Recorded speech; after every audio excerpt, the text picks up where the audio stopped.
Welcome to Morbid Outdoors, the podcast that ventures deep into the shadows of the wild. Here, we unravel the mysteries of missing persons, explore spine-chilling legends, and share the most morbid stories that nature has to offer. From the depths of the dense forests to the highest mountain peaks, we'll uncover the secrets that lie hidden in the great outdoors. Join us as we navigate the eerie, the unexplained, and the terrifying. So if you dare, grab your gear and let's embark on a journey into the unknown. This is Morbid Outdoors.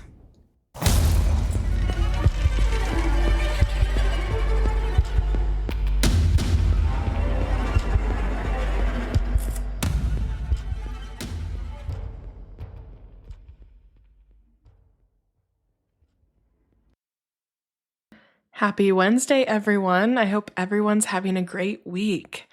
I just wanted to say that I started a new book series and I think you guys would really like it. I'm not finished with the first book yet, so I want to wait until I read the entire thing to make a recommendation, but it goes along kind of with my show. It is about a female special investigative service branch, an ISB, like former FBI agent for the National Park Service. And so it's like true crime, like strong female lead, and it takes place in the national parks. And the author is amazing at the imagery and really knows her park. So I'm going to finish this book and I will let you guys know if it's worth reading.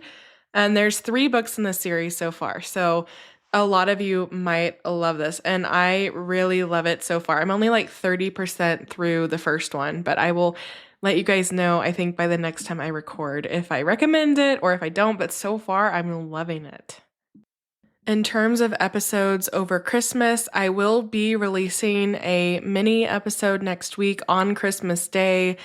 I'm going to pre-record it, so you know how that works, but it's not going to be like a normal episode. It's just going to be a lot shorter because it is the holidays and a lot of people are spending time with their families and not listening to podcasts, but I found a very interesting case and it's like a little mini episode. So I am going to drop an episode next week.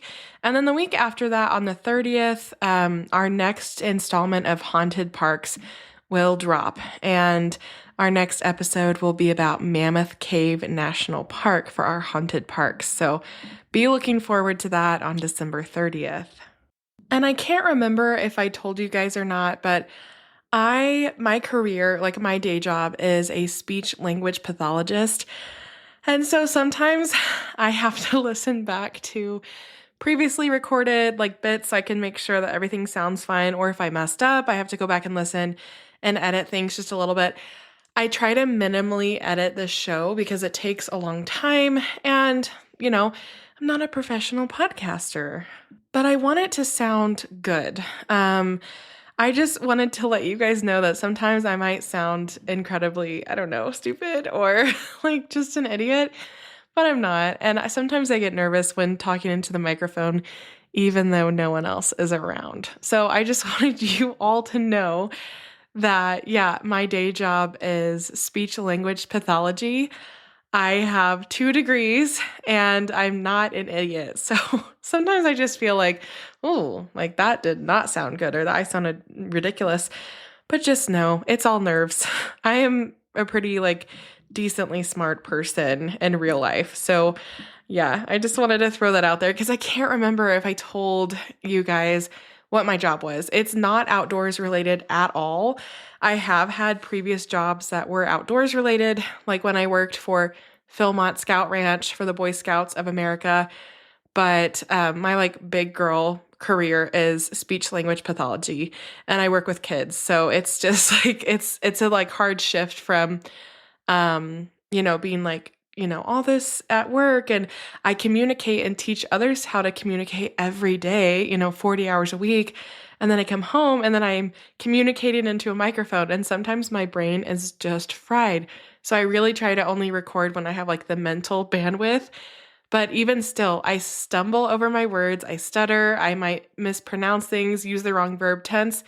It's all nerves. And that just goes to show, if you have anyone in your family in speech therapy, speech and language therapy, just know that's why SLPs do not write goals to 100%, because no one is 100% on their speech all the time.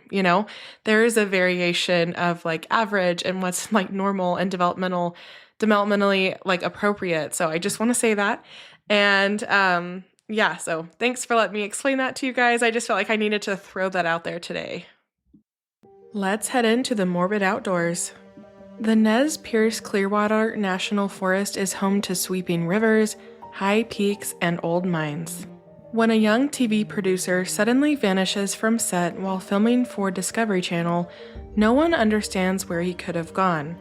His bizarre disappearance sparks many questions, most of them unanswered. His case is unsolved and has been cold since October 2018. Could the National Forest hold the answers to his whereabouts, or was it used in a deadly cover-up? And could this TV producer's disappearance be connected with the woman who went missing around the same time? It's been 6 years, and both Terrence Woods and Connie Johnson have yet to be found. If you've never been to Idaho, I highly suggest going. It's a beautiful state. I love all the national forest and rivers and outdoors activities. It's just amazing. I had a friend that was on contract up in like Rigby, Idaho for a year. And so I spent a lot of time in that kind of part of Idaho, and it's so beautiful.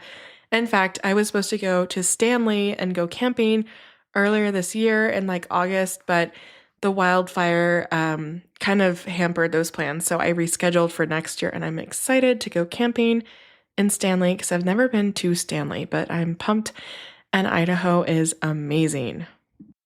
Last year, I actually hiked to Goldbug Hot Springs in Salmon with my friend. And so I've done quite a bit of hiking in Idaho. It's beautiful. Oh my God, it's just so pretty. And this tiny, tiny little town is super fun. It's Mackay, and it looks like McKay, but it's pronounced Mackay. And it's just the cutest little town. And the best restaurant ever is there. Like, you would never expect, the best food to be at this little tiny little restaurant, but it was so good. But everything tastes amazing after you've just hiked like a super hard hike. But Mackay, such a cute little town. I mean, Salmon, super cute town. And Salmon is actually the birthplace of Sacagawea. I don't know, I've always heard it said like that, but I've also heard like Sacagawea. So I'm not sure the correct pronunciation, but you know who I'm talking about, the Indigenous woman who led Lewis and Clark around, and basically she was like the head of, the whole thing. And so there's actually a museum in Salmon about her because that was her birthplace. So super cool, super historical, beautiful, beautiful. And if you love fly fishing, fishing in Salmon, Idaho is amazing. I couldn't find a lot of negative reviews about the National Forest, but someone did leave a review that says sucks in all caps. Another review said wasn't the best. And then there was one more review, and it said overgrown and diseased, 5-star fire hazard. So the Nez-Perce is one of the more kind of remote national forests in Idaho. The Nez-Perce National Forest is a 4 million acre national forest located in west central Idaho. The forest is bounded on the east by the state of Montana, on the north by the Clearwater National Forest, and on the west by a portion of the Wallowa-Whitman National Forest, and the south by the Payette National Forest. So, like I said, very, very remote area. Everything's national forest in this area. So all that to say, it's a huge, and it's all national forest and public land. So lots of hiking, lots of outdoors, lots of places for things to go wrong. The Nez-Perce National Forest was established on July 1st, 1908 by the U.S. Forest Service with just over 1.9 million acres from parts of the Bitterroot National Forest and the Weiser National Forest. On October 29th, 1934, part of the Selway National Forest was added. So as we all know, a lot of times things are established and then they're kind of like all kind of pushed in together. And in 2012, the Nez-Perce National Forest and Clearwater National Forest were administratively combined as the Nez-Perce Clearwater National Forest. There are 4 wilderness areas: the Frank Church River of No Return Wilderness, the Gospel Hump Wilderness, Hell's Canyon Wilderness, and Selway Bitterroot Wilderness. This region has been occupied for at least 11,500 years. Nez-Perce is an exonym given by the French-Canadian fur traders who visited the area regularly in the late 18th century, and it literally means pierced nose. English-speaking traders and settlers adopted the name in turn. The Nez-Perce tribes live in Washington, Oregon, Idaho, and Montana. This is a huge area, and so there are a lot of sub-tribes. In 1800, the Nez-Perce had more than 70 permanent villages, ranging from 30 to 200 individuals per village, depending on the season and social grouping. Archaeologists have identified a total of about 300 related sites, including camps and villages, mostly in the Salmon River Canyon. The forest was the traditional home of the Ni-Mi-Pu, who were later named the Nez-Perce Indians by the Lewis and Clark expeditions. To show respect for the Nez-Perce tribe, the name Nez-Perce Clearwater National Forest was chosen when these 2 forests were combined in 2012. As you probably guessed, this is a huge area with lots of forest land, and there are lots of animals. Some of the animals range from wolves, raccoons, moose, black bears, coyote, cougar, fox, elk, bald eagle, beaver, all the little tiny, little things like martins and things like that. There's also deer, otters, lots of birds, mink, mountain goats, and I have read online that occasionally there are grizzly bears, and mostly in the Frank Church River or No Return River Wilderness. And Lewis and Clark traveled through this region in their journey westward, and upon reaching Lolo Pass at the eastern edge of the forest in September of 1805, Clark was quoted as saying, "From this mountain, I could observe high, rugged mountains in every direction as far as I could see." And I think that statement by Clark still rings true today. It is just so rugged and beautiful, and it's just mountains for as far as you can see. And this is a place that I personally would love to spend more time in Idaho exploring that area. It's just so beautiful. Today's case is going to focus on Terrence Woods Jr.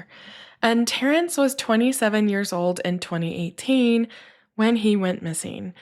Terrence grew up in Capitol Heights, Maryland, with his parents and 3 siblings, and he was a University of Maryland graduate. He actually lived in London for several years and attended the American International University before moving back to the U.S. in 2018. He was an experienced journalist who had traveled the world working on different documentaries and various television shows, often working in tough situations while filming. So this guy was a badass, and he was very well traveled and was good at his job. Terrence was a TV producer, and in fall of 2018, he got a freelance job working for London-based Raw TV, the production company for the popular Discovery Channel show Gold Rush. On September 30th, 2018, Terrence Sr., Terrence's dad, dropped Terrence Jr. off at the airport in Maryland, and this would be the last time he would see his son.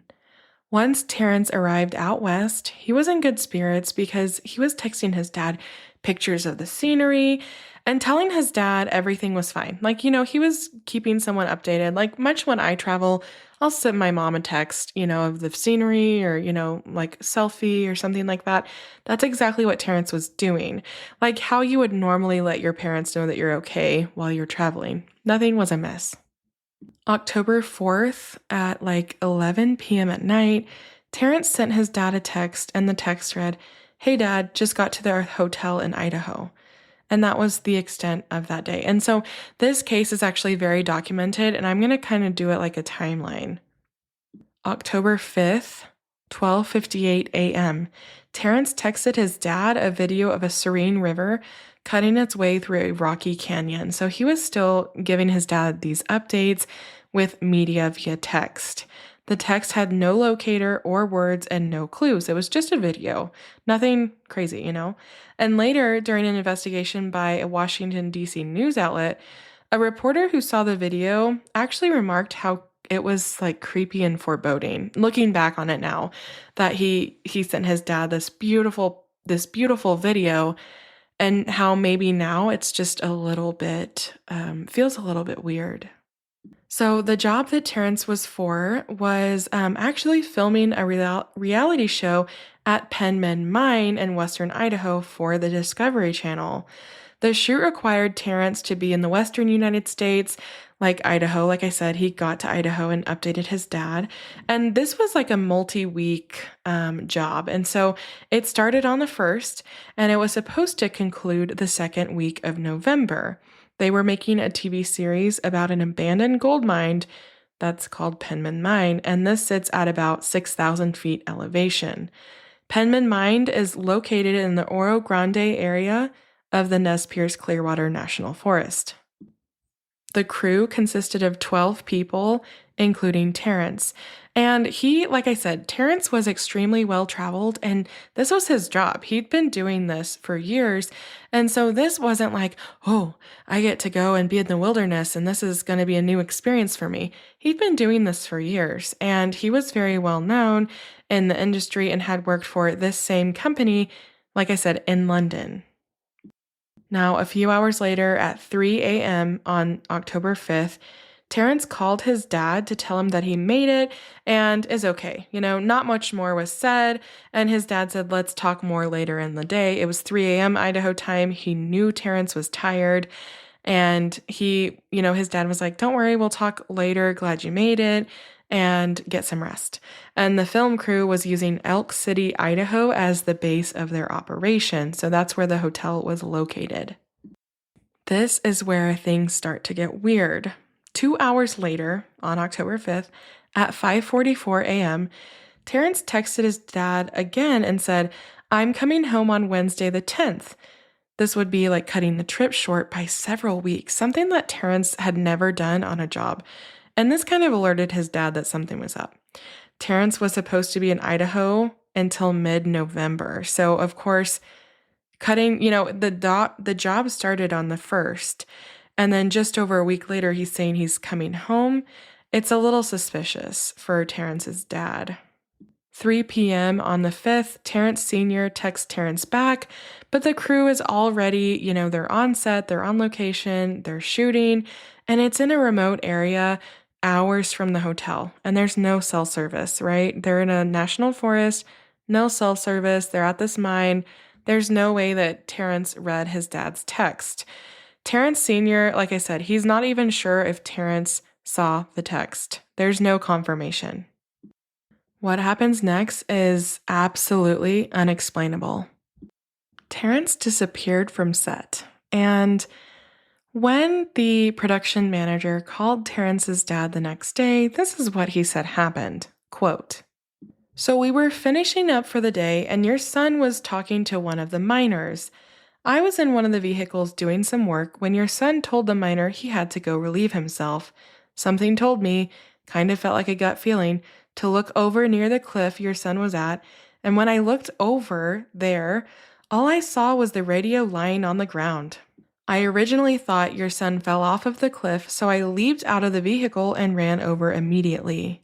To my shock, your son was already 15 feet down the cliff, running like a hare.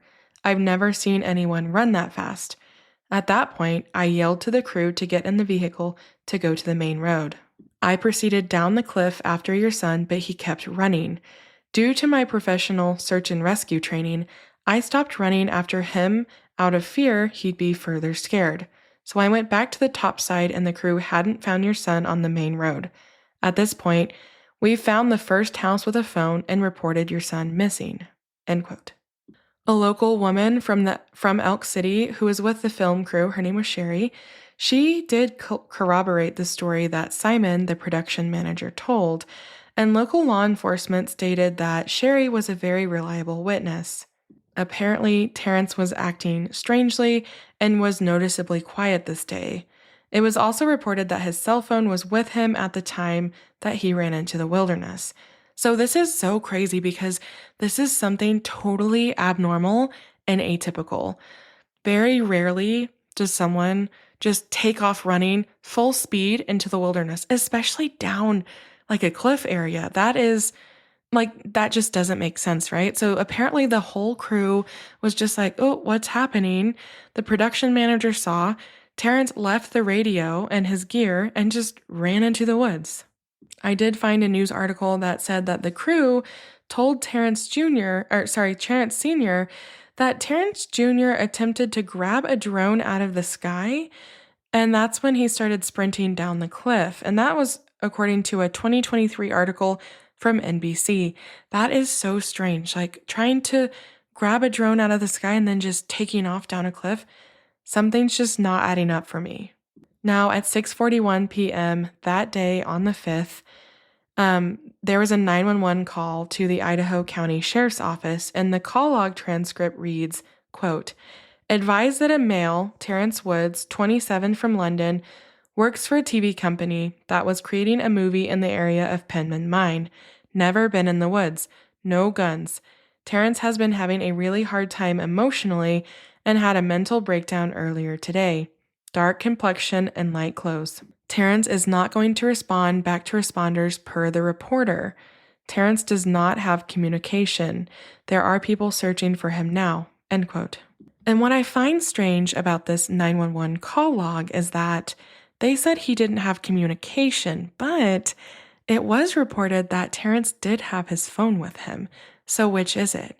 And how would they know if he didn't have his phone unless someone had it? And that's where my suspicion is aroused, because this 911 call log on the same day is kind of contradicting reporting elsewhere. And the reporting that I'm talking about is reporting done by the crew itself. A massive search and rescue operation involving multiple counties and law enforcement agencies immediately kicked off.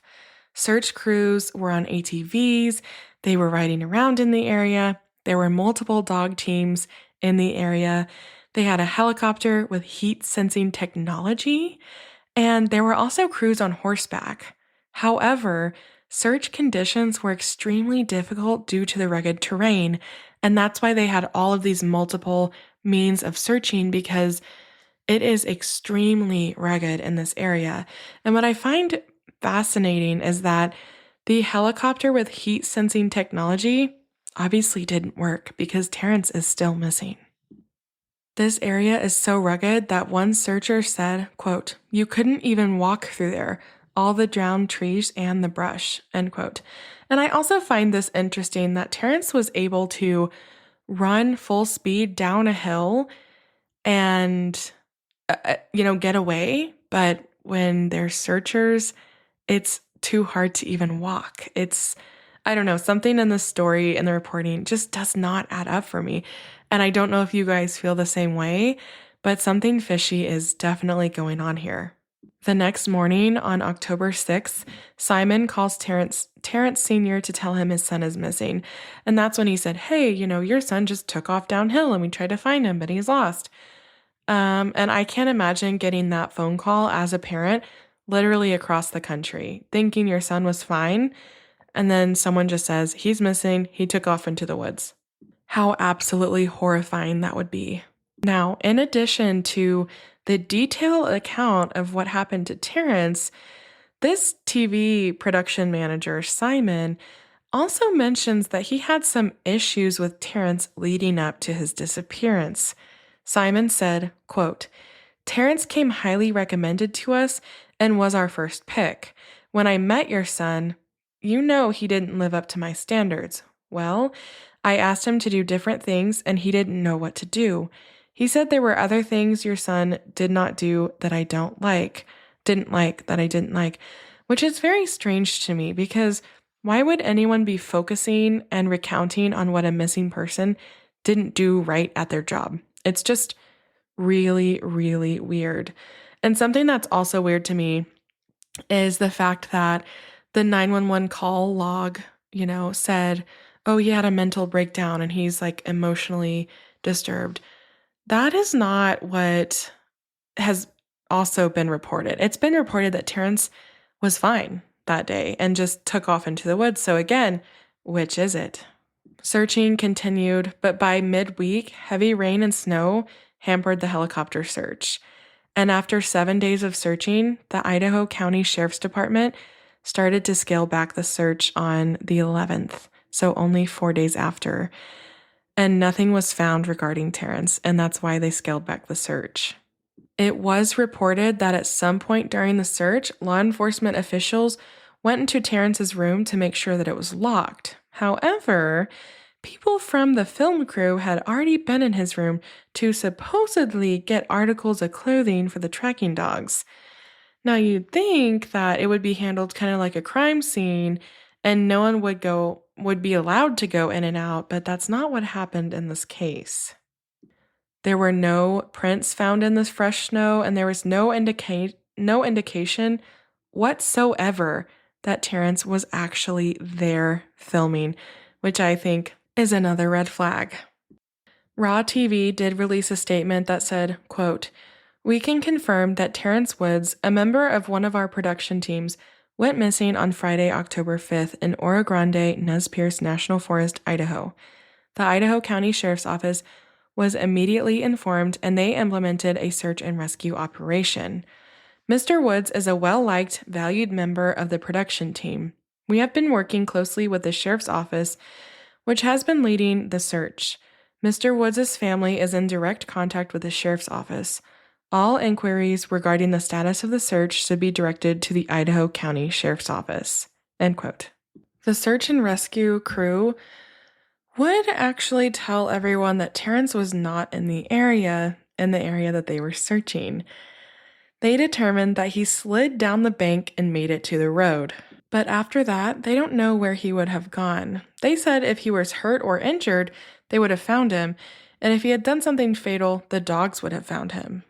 However, another officer said that he was shocked that Terrence could have gotten out of the area because the floor is thick, like I said earlier, with deadfall and Douglas firs that have toppled down on top of each other year after year.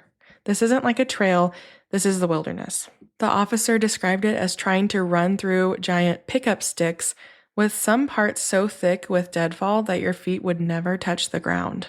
So how did Terrence get through that running? And how did he just get away? And so I find this very interesting, these statements, because search and rescue said he's not in this area, he made it to the road, and if he died, the dogs would have found him. So where is Terrence Woods? There might be also some botching that went on in this case because it's also been reported by the news that law enforcement never asked for Terrence's cell phone records and never did a search history of Terrence's laptop. Both would have required going to a judge and getting a subpoena, which would require evidence that a crime was committed or that Terrence was in danger. But this apparently never happened because law enforcement officials concluded that the evidence showed that Terrence intended to disappear. Lots of people familiar with cases like this said it would not have been hard to get the proper authority to do these searches. So it's kind of like a pointing fingers, we didn't do this because of this, but then other people are like, well, you should have done that because of XYZ. And I just think it's really interesting. Now, do people decide to go missing on their own? Yes. In fact, currently, I just saw a news update about that woman from Hawaii that went missing in LA, and they actually found her on CCTV footage that she crossed the border into Mexico voluntarily. Do I think this is what happened with Terrence, that he voluntarily went missing? No, I do not. I do not think that Terrence Woods went missing voluntarily. And that brings us to our theories. Law enforcement seems to think that Terrence possibly had a panic attack or mental breakdown. But like I said, there are conflicting reports of who said this, whether it be the news crew or law enforcement. Some reports said that he had to be detained before his disappearance, but later accounts said it was a debrief on the wildlife in the area and that he was not being detained. Law enforcement said that he wanted to get lost. So, in an interview, the sheriff said that there are about 2 people per square mile and 8,500 square miles. So, there are about only 16,000 people total. This area is very large, like I said, and it's unpopulated, where anyone could easily go missing. So, basically, law enforcement is saying that this was a voluntary disappearance. Terrence's family does not agree with law enforcement. In fact, Terrence's dad, Terrence Sr., is quoted as saying, quote, "You say my 97-pound son ran down the cliff without tripping, falling, hurting himself. You don't have a trace of his blood or a piece of his clothing, and he ran like a hare and ran so fast no one could catch him," end quote. And I do agree with Terrence Sr. He's questioned whether his son made it to Idaho. Quote, "The crew put up on Facebook pictures of them in Montana. They put pictures with them in Idaho, but my son's in none of their pictures, not one picture." And so Terrence Sr. is saying, did he even make it to Idaho or could he be somewhere else?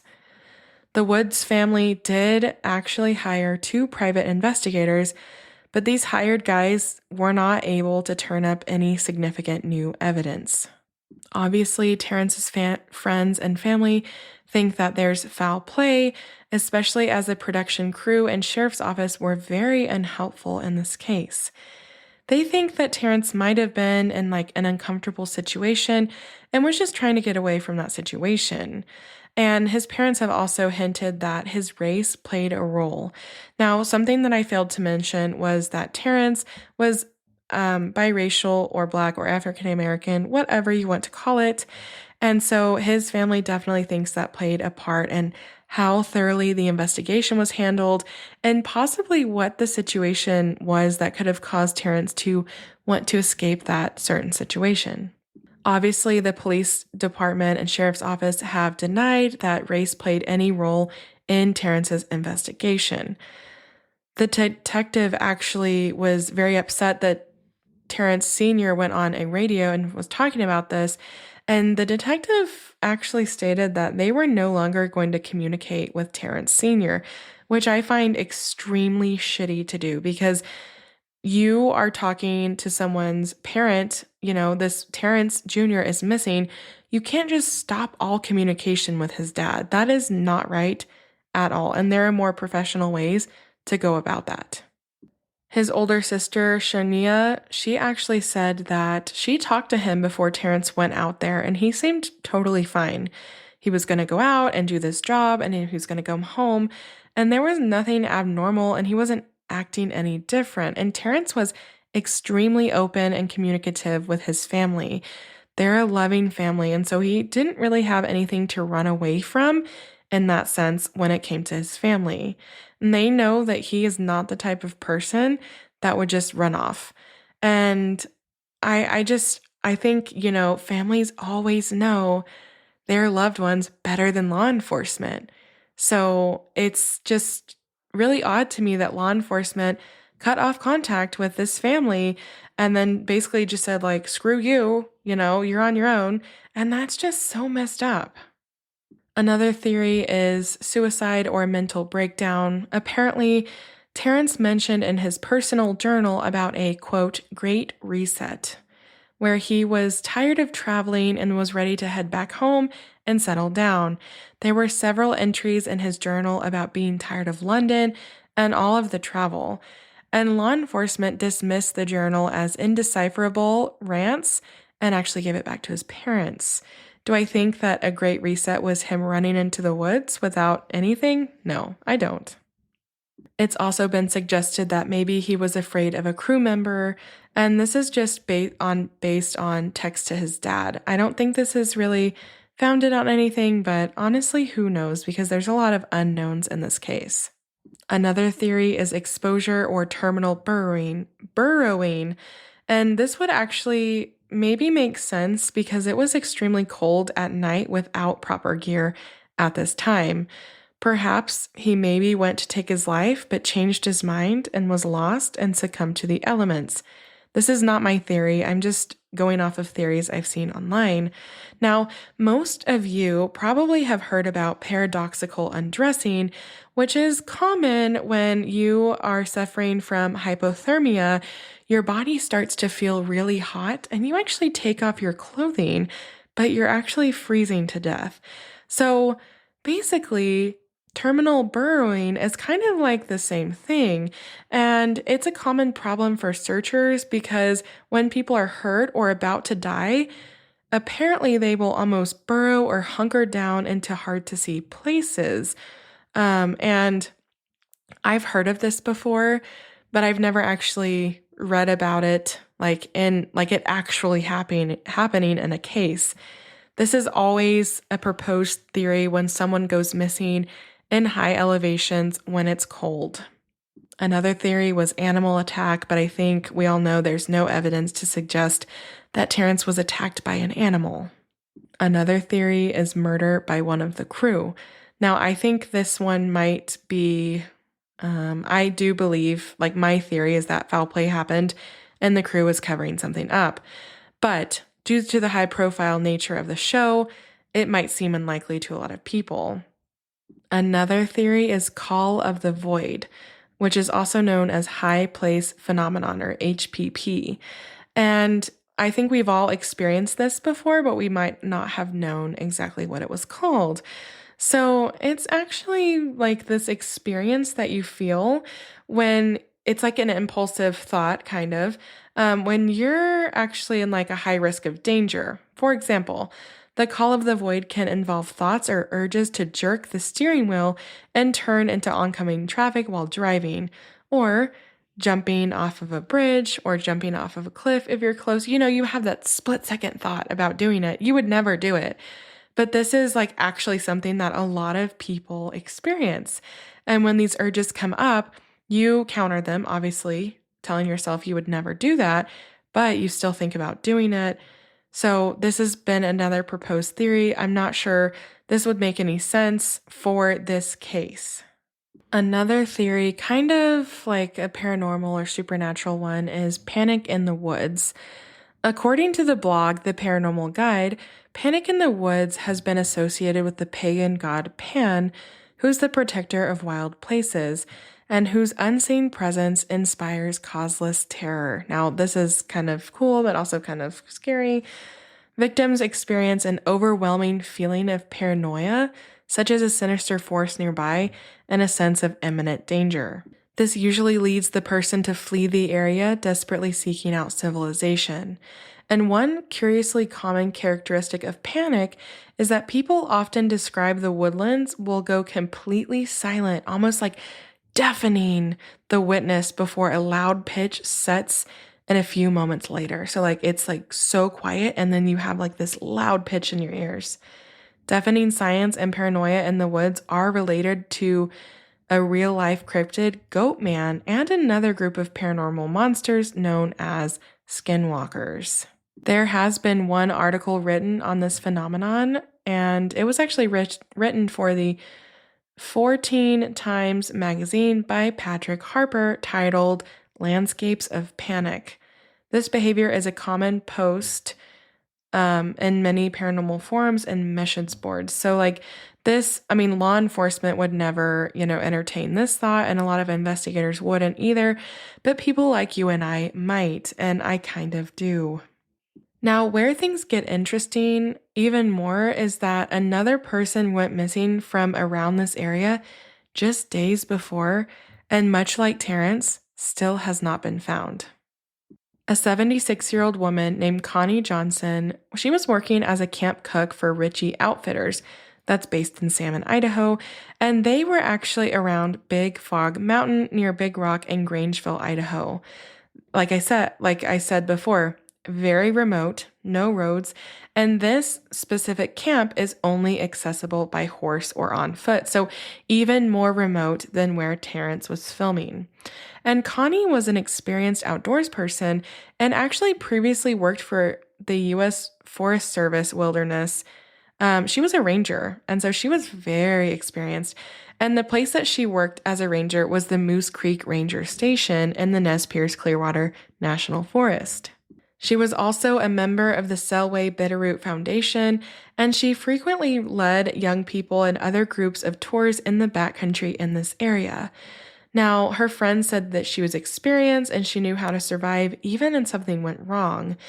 And she's from Iowa originally, but she started spending her summers in this area in the 1980s. So she had spent probably almost every single summer out in this area, being a ranger, backpacking, hiking, exploring since the 80s. She knew this area like the back of her hand, which is what makes her disappearance so puzzling, because on October 2nd, she was last seen by the hunters that left the camp. And according to County Sheriff Doug Giddings, the next day, which was October 3rd, 2018, the hunters had a radio contact with Connie, but during this contact, they could not understand what she was saying as the radio transmission was weak. So, weak signal, she was talking into the radio, but they couldn't really get the message. When they returned to camp on October 5th, Connie and her border collie dog, Ace, were gone. She had left her jacket behind on the table, and lying on top of her jacket was her gun. A large search with searchers on foot, tracking dogs, you name it, was quickly deployed. It involved aircraft deploying FLIR heat technology from the U.S. Air Force, the Idaho National Guard, and the Clearwater County Backcountry Helicopter Rescue Team. They were on this so quickly. However, no trace of Connie was found, and the search ended on October 16th, 2018, so about 2 weeks after she was last seen. 3 weeks after that, her dog Ace actually turned up, and he turned up at the Moose Creek Ranger Station, which is 15 miles from camp, from where, Connie was, but he was without Connie. It was just Ace that turned up at the Moose Creek Ranger Station. He was examined, fed, and, they were making sure that he was okay. They had a vet check him out. And they actually thought, hey, this is awesome that we found Ace. Maybe there's still hope for finding Connie, and maybe he can lead us to her. So he was taken out, in the searching, to hopefully lead everyone back to Connie or her remains. But this actually failed, and he was not able to lead searchers to Connie or her remains. There have been no other developments in Connie's case, but I did want to mention that on the Selway Bitterroot Frank Church Foundation's website, they have a page on Connie, and they say that she died in the place that she loved. I know that she probably is deceased, but I just think it's very interesting that they would put that in writing on their website, because I don't know, anything's possible, right? And her daughter, who lives out of state of Idaho, she does not believe her mother's disappearance was intentional. And that's kind of where Connie's case stands. I think I read online that her daughter believes that she went out for a hike and had a medical emergency or got injured and succumbed to the elements, but we don't really know where Connie's at, and we don't know where Terrence is at either. The only thing that ties these cases together, they're frequently mentioned together, and that's because they were both kind of in, when I say the same area, I mean the National Forest, and also they were so close together. Connie was last heard from on October 3rd, and Terrence went missing October 5th. Very, very strange. I don't know if these cases are related in any other way. Both of these cases are mysterious and still unsolved. And I think it's plausible to say that both people might have become lost and perished due to the elements or a medical event. However, I strongly believe that Terrence's case kind of actually hints at foul play, whereas Connie's case, she might have gone out on a day hike and something terribly bad could have happened to her. Although I do think it's interesting that 5 weeks after she was lost, her dog showed up. That's how it reads online anyways. It might have been 3. So anywhere from 3 to 5 weeks. And then her dog shows up at the ranger station where she used to work it's just so weird. And I'm wondering if Ace used to live there with Connie and that's why he knew how to get back to the ranger station. But 15 miles is quite a bit for a dog to travel. Maybe not over 3 weeks, but it just makes you wonder, where is Connie? Both of these families are still searching for their loved ones. So, anyone with information regarding either of these disappearances needs to contact the Idaho County Sheriff's Office at 208-983-1100. All right, guys, time for me to head out. As always, recreate responsibly and remember, sometimes the great outdoors aren't always great. Thanks for listening to Morbid Outdoors. If you're enjoying what you're hearing, make sure to subscribe to the show on your favorite podcast platform.